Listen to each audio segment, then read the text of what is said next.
ایک دفعہ حضرت عمر رضی اللہ تعالیٰ عنہ کے پاس ایک بندہ تشریف لایا اور اس نے کسی شخص کی گواہی دی کہ حضور یہ بندہ بہت اچھا ہے، میں اس کی گواہی دیتا ہوں۔ تو حضرت عمر فاروق رضی اللہ تعالیٰ عنہ نے فرمایا، تو کیسے جانتا ہے؟ کیا تو اس کا پڑوسی ہے؟ اس نے کہا نہیں۔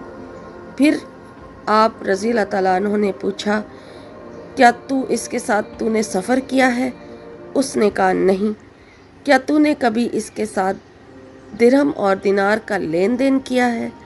تو اس نے کہا نہیں۔ پھر حضرت عمر فاروق رضی اللہ تعالیٰ عنہ نے فرمایا، تو نے پھر اسے نماز پڑھتے دیکھا ہوگا؟ اس نے کہا ہاں۔ پھر حضرت عمر فاروق رضی اللہ تعالیٰ عنہ نے فرمایا، تو پھر تو اس کی گواہی نہ دے، تو اسے